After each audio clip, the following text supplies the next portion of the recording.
Hey YouTube, Kevin Cleary with a knife video. Today I've got a knife that is an interesting one for me, mostly because initially I didn't find it all that compelling. This is the Benchmade 275 Adamas. It's a Adam Siebert design. It is the folding version. This also comes in a fixed blade, and it also comes in black. And I want to say the black, although it's still fairly readily available, is like a limited edition or something. So there may not be an unlimited number of black ones out there. Now that could have changed since, over the last few years. This knife has actually been out for some time.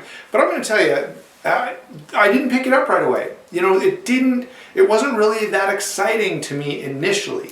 However, over time and by watching a couple of videos from people that I really like, I decided to pick this one up. Now I will say, add to the fact that, first I watched a couple of YouTube videos that made me start thinking maybe it's not as bad as I initially thought, but then I had an offer for one where it was such a good price. Okay, so when all of those things come together, you may end up with a knife that you wouldn't normally have purchased. And I want to make a comment right here because it specifically pertains to this knife about how watching YouTube videos can or should influence, buying a knife or not buying a knife. Okay, and I'm going to say this, I think it's a mistake to just watch one positive review and say, hey, it must be the greatest knife ever, I'm going to buy it.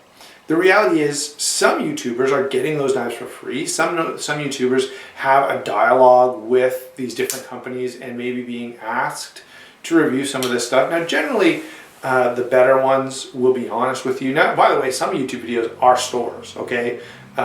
You'll see like Knife Hog and anyway, for some reason my mind's drawing blank, but there are at least 3 or 4 GP knives, I think, and a few others. You'll see Oso Grande. They're retailers, and they're making videos about their knives. Blade HQ has the Blade HQ overviews. Those, of course, are designed to sell knives. So those are probably not the best option for you to watch in a buying or not buying decision. Now, I will say some of them, especially Blade HQ, still tend to be pretty honest. If they think the knife is too big and heavy for some people, they'll say this knife is too big and heavy for some people. Okay, but what I've found, and what you'll probably find too, is as you kind of get to know your own tastes, and as you get to know the different YouTubers you watch, you'll find that some of them think a lot like you do. Some of them have preferences that are similar to your preferences. So if you like smaller knives, for example, the late Boy Scout tends to like smaller knives. If you like larger knives, maybe Nut and Fancy would be more in keeping. If you're somewhere in between, maybe the Apostle. And this is not an exhaustive list at all, okay? There are lots of guys out there that you'll be able to discover what they prefer and how that relates to what you prefer, okay? As you know, and I've said it lots of times, I like larger knives. So I may say, I hate this knife and I just could never carry it because it's too small for me. But you may go, hey, I love small knives. And so for you, that my saying, hey, this is too small for me, may be a check in the box. You go, hey, if Kevin thinks it's too small, it's probably just the right size for me. Okay? So I wanted to say that first because YouTube is one of the things that influenced me picking up this knife. That's not always the case. I would almost say that it's even not often the case. However, in this case, I did sort of say initially, I don't think I'm interested, but then over time, changed my mind about that and decided to get one of these. And actually, I really, really like it. Now, I don't like it for the reason that I like most knives. I don't find this to be a great EDC knife. It's not just the weight. It is a big, heavy knife. I have knives that weigh as much and more that I feel like are good EDC, but it's more the size and shape. So this is heavy, but it's also really thick and bulky, meaning it doesn't carry that well in pocket. When you put this in your pocket, it's almost 3/4 of an inch thick.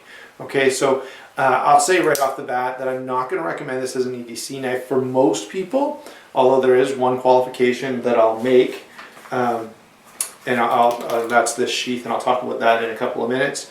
But that's I want to get that out of the way right now, that I probably wouldn't say for most people this is a good EDC, but for some people I think it would be, and maybe for you it will. Now let's get into the size and weight, because that's the first thing that to me is pretty drastic about this knife. This knife is 8 7/8 inches, so it's not quite 9 inches long, although it weighs 7.7 ounces. Now I have other knives. In fact,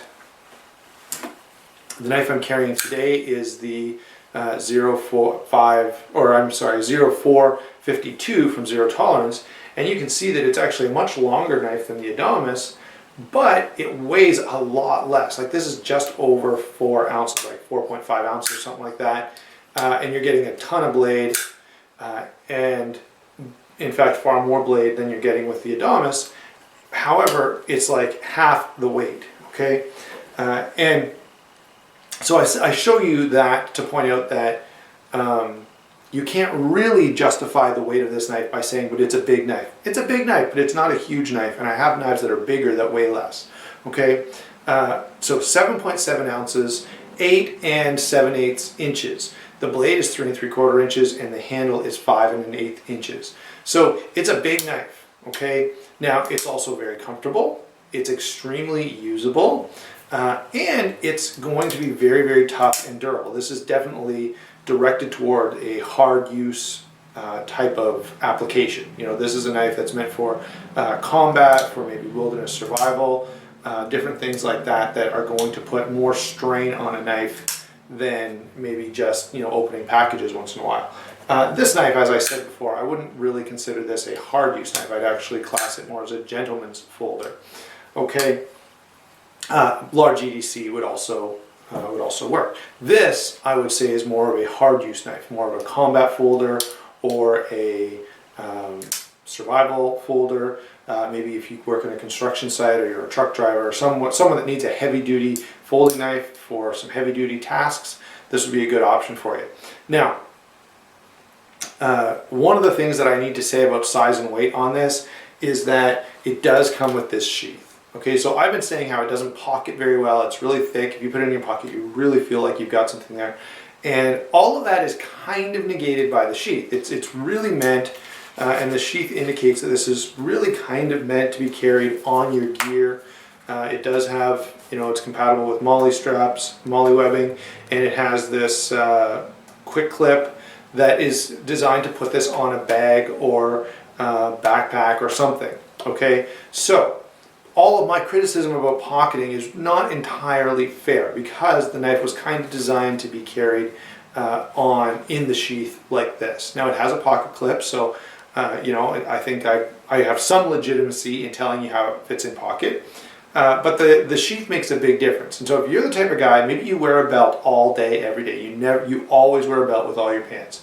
Well, if that's you, you may have a totally different take on this knife than I do, because if you wear a belt and you can throw this on your belt in that way, and I did carry it this way for a couple days just so I could comment, it works well. Okay, 7.7 ounces on a belt is peanuts. You don't even notice it. The only thing is, for some of us, we don't want other people to notice it.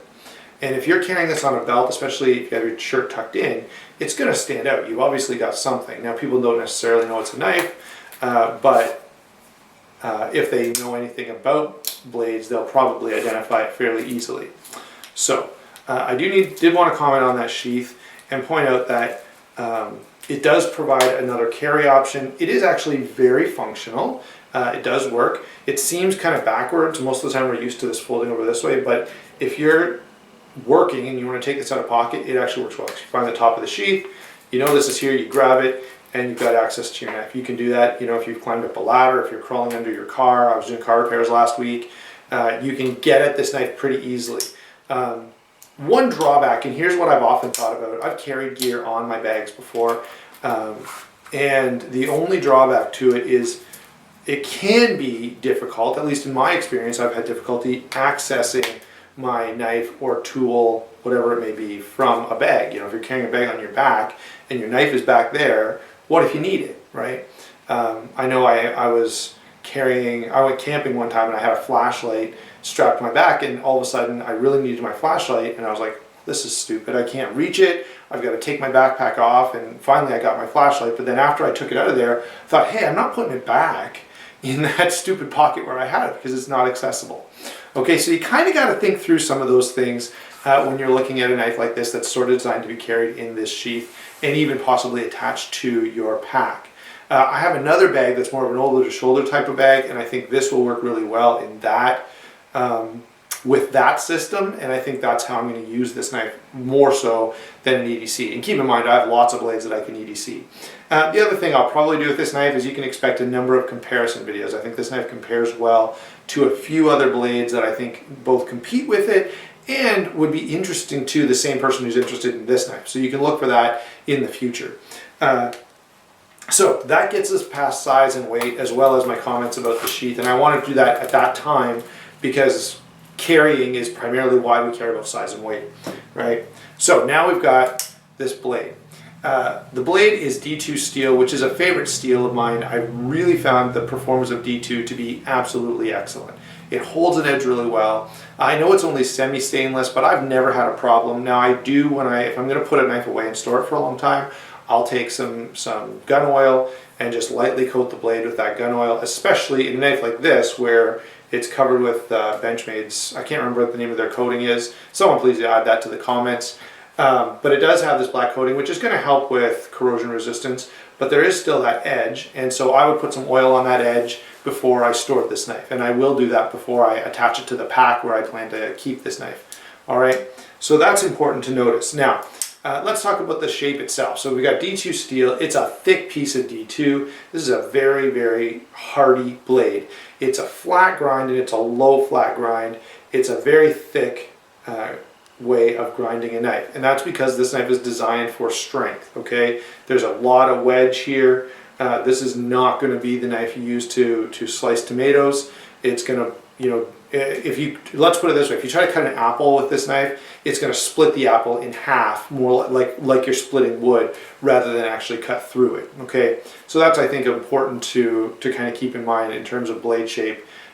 Great for survival tasks, great for, you know, combat, lots of other things, but I don't find this, you're not going to find this to be a great food prep knife, and it may not be a great slicer. It's going to slice okay, but this blade is going to, you're going to, you know, let's say you need your knife in a defensive situation and you can make this kind of motion.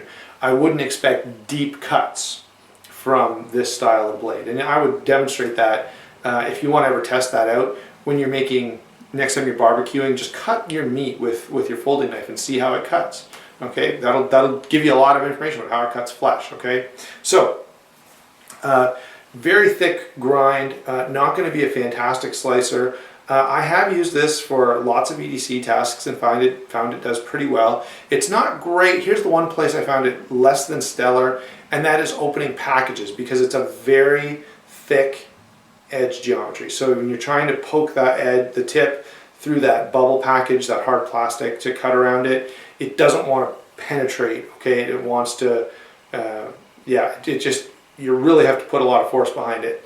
The belly doesn't work any better, again, because it's quite thick. Okay, now on the other hand, if you're whittling, if you are, you know, preparing a shelter, if you're opening packages, those kinds of things, cutting rope works good for all those kinds of things, just not really well for slicing tasks. If you're cutting cardboard, it's going to work for cutting cardboard, but what I found was it's a little harder to push through the cardboard, but because the handle is so big and beefy, you don't notice it. So if you cut cardboard with these two blades, both would cut cardboard pretty well.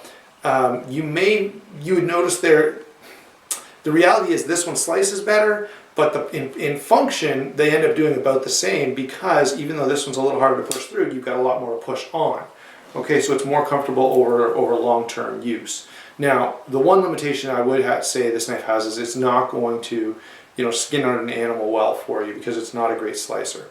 All right, so that's everything that I feel like I need to say about the blade. I do like the look of the blade as well. It's a little more traditional than maybe we're used to seeing in folding knives right now, but I think it's a really functional blade for its intended purpose. Okay, now lockup is, of course, the Benchmade Axis lock, and it is a great lock. I don't think you're going to find too many complaints about the Axis lock.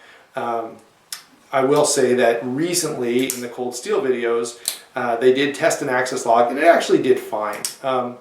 No, it didn't beat the cold steel that it was up against, but you know, the triad lock is extremely strong. Okay, not too many blades are going to do well when compared with the triad lock. When I watch those cold steel videos, I'm more interested in just how much weight does an axis lock hold? How much weight does a titanium frame lock hold? Let's just see that and leave it at that instead of making it always a competition, because there may be other things besides lock strength that you care about in a folding knife. Okay, so lockup is very good. It's strong. It's dependable. You know, you've got a very thick body, a bit of steel around this whole lockup area. And so it's going to do really well in that regard. It's fast, you know, it's smooth. All the other things that we look for from an axis lock knife, it does, and it has, and it does really well. Okay, so there's not a lot to say. The axis lock has been touted in all kinds of videos and forums and everything else. So there are a lot of reasons to really like it, and it's a great knife lock, okay? No question about it. What about the handle? And this is one that's pretty hard to mess up. This handle is big, okay? And handles that are big are generally comfortable because you've got a lot of real estate for your hand, you've got a lot of room, and you've got a lot of surface area that's going to disperse the force that your hand is receiving by pushing on the knife. Okay, so because of that, it's of course a comfortable handle. It is a little angular, that is, it's quite square. If you look at it from this angle, you can see that it's quite square. I'm just realizing now as I'm sharing this with you that I haven't zoomed in for this video, so let's zoom in and give you a close-up of a couple little things here at the end so you still get a good look at the knife, okay? Alright, so move off to the side a little. There we go. So there we have the Benchmade Adamas. There's the blade, that D2 steel. You can see that it is very thick. You can see that blood groove there. I didn't really mention that. The thumb stud is actually very comfortable. There are no little lines like we're used to seeing, but I actually find it more comfortable than a lot of other thumb studs that do have the little lines. The jimping is actually good, and you know, a lot of knives, as I've said, get the jimping wrong, but it's just aggressive enough on this that you do lock your thumb in pretty well.